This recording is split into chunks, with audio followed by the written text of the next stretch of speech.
Hey guys, ഇന്ന് നമ്മൾ explain ചെയ്യാൻ പോകുന്നത് 100 നാനോമി സീരീസിലെ മൂന്നാമത്തെ സീസണിലെ രണ്ടാമത്തെ എപ്പിസോഡാണ്. എപ്പിസോഡിലോട്ട് പോകുന്നതിന് മുമ്പേ ഇതൊരു 100 നാനോമി സീരീസിൽ നടന്ന എല്ലാ കാര്യങ്ങളും ജസ്റ്റ് ഒന്ന് റീക്യാപ്പ് ചെയ്യാം. 100 എക്സാം മാർക്കിനെ പറ്റി കൂടുതൽ പറയണമെന്ന് എനിക്ക് തോന്നുന്നില്ല, എങ്കിലും ഞാൻ ജസ്റ്റ് ഒന്ന് പറഞ്ഞുതരാം.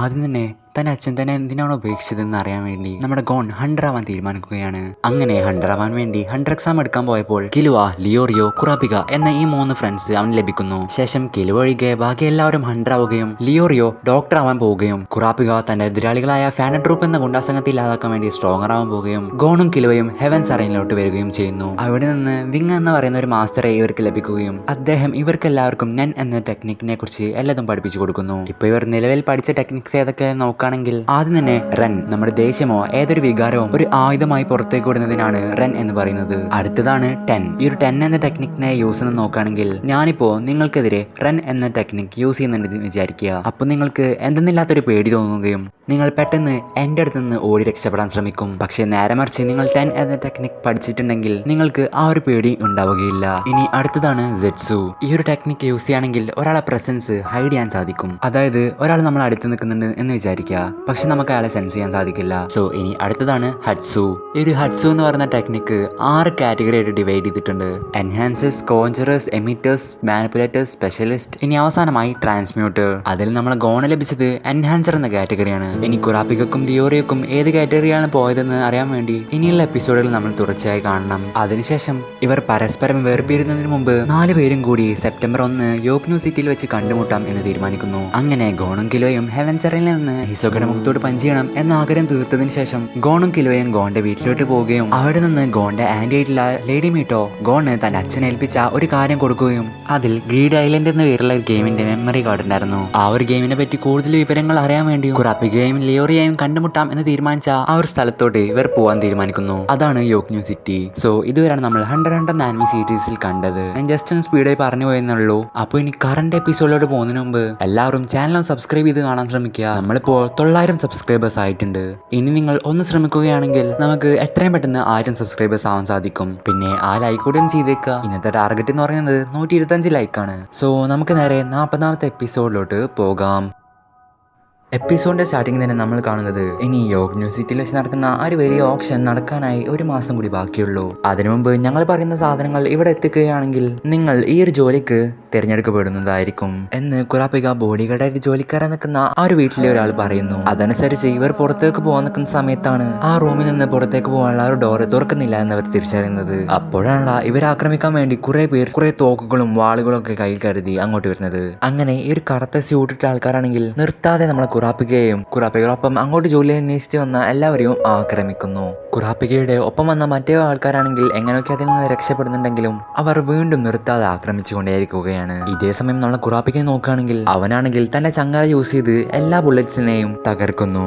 ഇത് കണ്ട് അവിടെ നിന്ന് എല്ലാവരും ഞെട്ടിപ്പോവാണ്. പക്ഷേ ഈ ഒരു ബ്ലാക്ക് സൂട്ട് ഇട്ടുള്ള ആൾക്കാരാണെങ്കിൽ അവിടെ വെച്ച് നിർത്തിയിട്ടൊന്നുമില്ല. വീണ്ടും അവർ വാളേറ്റൊക്കെ ഒന്ന് ബാക്കിൽ നിന്ന് അറ്റാക്ക് ചെയ്യുന്നൊക്കെ ഉണ്ട്. സോ അതിൽ നിന്നൊക്കെ രക്ഷപ്പെടാൻ വേണ്ടി നമ്മളെ കുറാപ്പിക ഒന്ന് മേലോട്ട് എടുത്ത് ചാടുകയാണ്. എന്നിട്ട് അവിടെ ഉണ്ടായിരുന്ന ഒരു കോണി പോലത്തെ സാധനത്തിന്റെ മേലേക്ക് നിന്നിട്ട് എല്ലാതും നിരീക്ഷിച്ചു നോക്കുകയാണ്. ഇതേ സമയം കുറാപ്പികരെ പോലെ ജോലി അന്വേഷിച്ച് വന്ന ഒരു മസിലാലിയൻ പോലത്തെ ഒരാളാണെങ്കിൽ തന്നെ തൊട്ടടുത്ത് നിൽക്കുന്ന ഒരു ബ്ലാക്ക് സ്യൂട്ട് ആളെ ഇടിക്കുകയാണ്. അപ്പോ അങ്ങേർക്ക് എന്തോന്ന് മനസ്സിലാവുകയാണ്. ശേഷം നമ്മളെ കുറാപ്പിക നോക്കുകയാണെങ്കിൽ അവൻ എന്തൊക്കെയെന്ന് മനസ്സിലാക്കിയ പോലെ അടിയിലോട്ട് എടുത്ത് ചാടുകയാണ്. എന്നിട്ട് അവിടെ ഉണ്ടായിരുന്ന ഒരു ഓറഞ്ച് തലയുള്ള ആൾക്ക് നേരെ തന്റെ കത്തി നീട്ടിയിട്ട് നിനക്ക് ഞാൻ 3 സെക്കൻഡ് തരും. ആ ഒരു 3 സെക്കൻഡ് ഉള്ളിൽ നീ ഇവർക്ക് വേണ്ടി യൂസ് ചെയ്താൽ ഞാൻ അവിടെ റിലീസ് ചെയ്യണം, അല്ലെങ്കിൽ ഞാൻ ഒന്നും നോക്കാതെ നിന്നെ അവിടെ കൊന്നുകളയും. അപ്പൊ അവൻ ഓക്കെ ഞാൻ റിലീസ് ചെയ്യാം എന്നൊക്കെ പറയുന്നുണ്ട്. സോ അവൻ പറഞ്ഞ പ്രകാരം തന്നെ എല്ലാ ബ്ലാക്ക് സ്യൂട്ട് ഇട്ട ആൾക്കാരും അവിടെ ആകെ ഇല്ലാണ്ടായി പോകുന്നു. ഇതൊക്കെ കണ്ടുന്ന ബാക്കിയുള്ള ആൾക്കാർക്ക് ഒന്നും മനസ്സിലാവുന്നില്ല.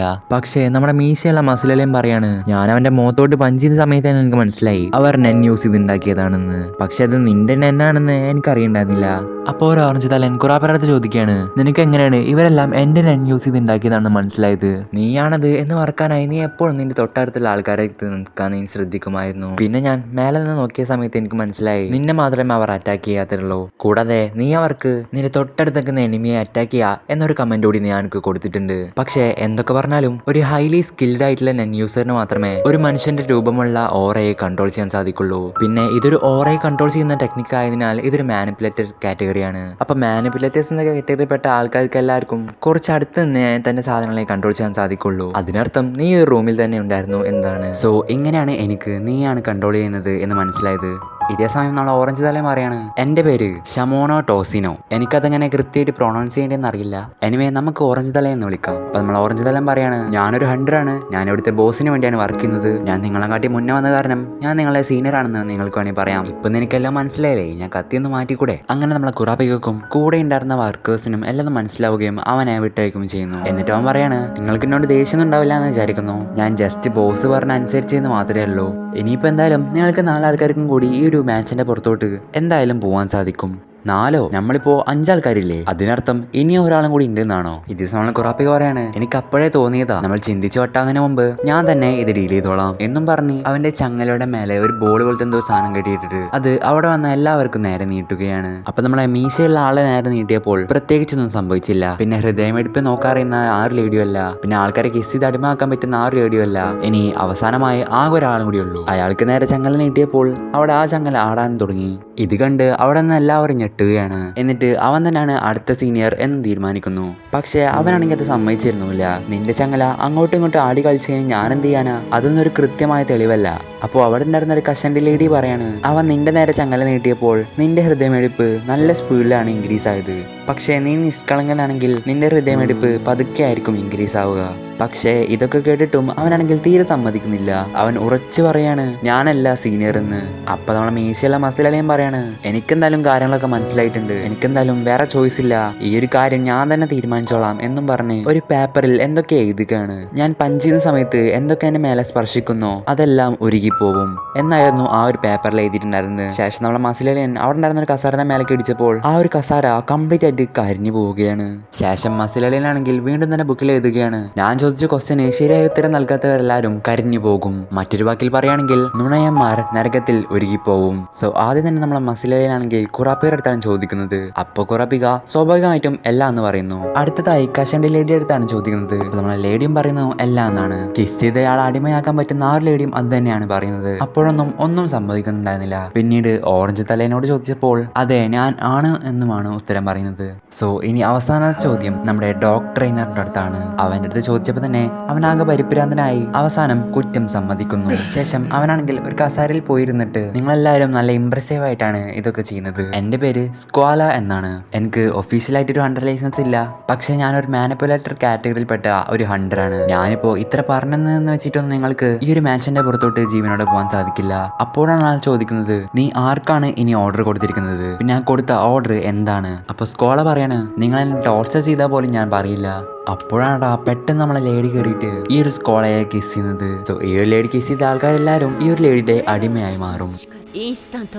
അങ്ങനെ ഇപ്പോൾ സ്കോളയെ നോക്കുകയാണെങ്കിൽ ഇപ്പൊ ശരിക്കും ഈ ഒരു ലേഡിയുടെ അടിമയായി മാറിയിട്ടുണ്ട്. എന്നിട്ട് നീ എന്തിന്റെ മേലെയാണ് നിന്റെ നൻ യൂസ് ചെയ്തിരിക്കുന്നത്, എന്താണ് നീ കൊടുത്ത കമാൻഡ് എന്നൊക്കെ കൃത്യമായി ചോദിക്കുകയാണ്. അപ്പൊ നമ്മളെ സ്കോള പറയാണ് ഞാൻ ഡോഗിനെ ട്രെയിൻ ചെയ്യുന്ന ഒരു സാധാരണക്കാരനാണ്, ഞാൻ എന്റെ നൻ യൂസ് ചെയ്തത് ഈ ഒരു മാച്ചിന്റെ ചുറ്റുറ നിൽക്കുന്ന എന്റെ ഡോഗുകൾക്ക് നേരെയാണ് എന്നൊക്കെ പറഞ്ഞ് അവൻ ഓരോ നായകൾക്ക് നേരെ യൂസ് ചെയ്ത എല്ലാ കമാൻഡുകളും ആ ഒരു ലേഡി എടുത്ത് പറഞ്ഞു കൊടുക്കുകയാണ്. അപ്പൊ നമ്മളെ ലേഡി പറയണേ അത്രക്ക് മതി, ഇനി നീ അവർക്ക് മേലെ യൂസ് ചെയ്ത എല്ലാ നന്നും അവിടെ റിലീസ് ചെയ്ത് കളയണമെന്ന്. സോ അത് പറഞ്ഞ പ്രകാരം തന്നെ സ്കോള അവർക്ക് നേരെ യൂസ് ചെയ്ത എല്ലാ നന്നും അവിടെ റിലീസ് ചെയ്ത് കളയാണ്. അങ്ങനെ ഇവർ ആ ഒരു മാച്ചിന്റെ പുറത്തേക്ക് ജീവനോടെ വന്ന് നോക്കുന്ന സമയത്താണ് ഈ ഒരു നായ്ക്കൾ ഇവരെ ഒന്നും തന്നെ ചെയ്യുന്നില്ല. ശേഷം നമ്മളെ മസിലളിയൻ ഞാൻ ഇപ്പോഴാണ് ഓർക്കുന്നത്, നിങ്ങളെ പേരൊന്നും എനിക്ക് ഇപ്പോഴും അറിയത്തില്ല, എന്റെ പേര് ബാഷോ എന്നാണ്. അപ്പൊ നമ്മളെ കിസ് ചെയ്ത് അടിമയാക്കാൻ പറ്റുന്ന ആ ഒരു ലേഡി പറയാണ് എന്റെ പേര് ബേസ എന്നാണ്. പിന്നെ നമ്മളെ കഷണ്ടി ലേഡി പറയാണ് എന്റെ പേര് മെലഡി എന്നാണ്. പിന്നെ നമ്മളെ മെലഡി ലേഡി കുറാപ്പിയുടെ അടുത്ത് ചോദിക്കുകയാണ് നിന്റെ പേരെന്താന്ന്. അപ്പൊ നമ്മളെ കുറാപ്പിക്കുകയാണെങ്കിൽ അത് പറഞ്ഞു കൊടുക്കുന്നില്ല.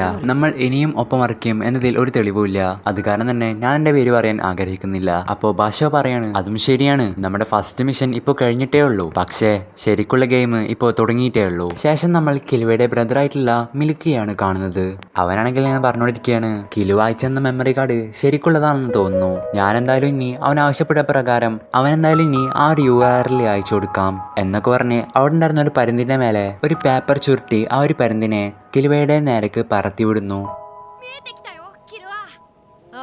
അതിനുശേഷം നമ്മൾ കാണുന്നത് ഗോണും കിലുവയും ഒരു കപ്പലിന്റെ മേലെ നിന്ന് യോഗ്നു സിറ്റിയിലേക്ക് ഏകദേശം എത്താനായതാണ്. ഇവർ രണ്ടുപേരും ഗോണിന്റെ വീട്ടിൽ നിന്ന് നേരെ വരുന്നത് യോഗ്നു സിറ്റിയിലേക്കാണ്. അപ്പൊ നമ്മളെ ഗോൺ കിലുവയുടെ അടുത്ത് പറയാണ് ഇപ്പൊ ഏകദേശം 6 മാസത്തോളായിരിക്കും ഞാൻ കുറാപ്പിക്കയും ലിയോറയും കണ്ടിട്ട്. അപ്പൊ കിലുവ പറയാണ് നമ്മൾ കാണാൻ തീരുമാനിച്ച 6 ദിവസത്തിന് ഇനിയും 2 ആഴ്ച കൂടിയുണ്ട്.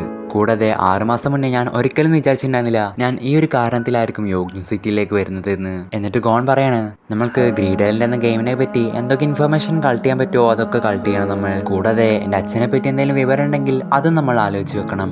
അങ്ങനെ അവർ സംസാരിച്ച് നിൽക്കുന്ന സമയത്താണ് കിലോയുടെ ബ്രദറായിട്ടുള്ള മിലുക്കി അയച്ച ആ ഒരു പരുന്ത് ഇപ്പൊ നമ്മളെ കിലോയുടെ അടുത്തേക്ക് എത്തിയിട്ടുണ്ട്. ആ ഒരു പരുന്തിനെയാണെങ്കിൽ നമ്മളെ കിലുവ തന്റെ കയ്യിലിരുത്തുകയും എന്നിട്ട് മിലുക്കി കൊടുത്തയച്ച ആ ഒരു URL കളക്ട് ചെയ്യുന്നതും ചെയ്യുന്നു. ശരിക്കും പറഞ്ഞാൽ ഈ ഒരു URL നമ്മളെ ഗ്രീഡലിന്റെ ഗെയിമിനെ പറ്റിയുള്ള ഒരു URL ആണ്. അതിനുശേഷം ഇവർ രണ്ടുപേരും ദൂരെ കാണുന്ന യോഗ്നോ സിറ്റിയിലേക്ക് അങ്ങനെ നോക്കി നിൽക്കുന്നത് കൂടി കാണിച്ചിട്ടാണ് നമ്മളെ 40ാമത്തെ എപ്പിസോഡ് അവസാനിക്കുന്നത്. സോ ഗൈസ്, നിങ്ങൾ ജസ്റ്റ് ഒരു കാര്യം ഓർത്തിരിക്കുക, ഈ ഒരു ആർക്കിന്റെ പ്രത്യേകത എന്ന് വെച്ചാൽ നിങ്ങൾ ഗോണിനെയും കിലുവയും ആയിരിക്കില്ല കൂടുതൽ കാണുക, മറിച്ച് കുറാപ്പിക്കുകയായിരിക്കും. പിന്നെ ഇന്ന് കണ്ട ആൾ ചിലപ്പോൾ നാളെ ജീവിച്ചിരിക്കണം എന്നില്ല. സോ നിങ്ങൾക്ക് ഈ എപ്പിസോഡ് മനസ്സിലായിട്ടെങ്കിൽ തീർച്ചയായും കമന്റ് ചെയ്യുക. And by.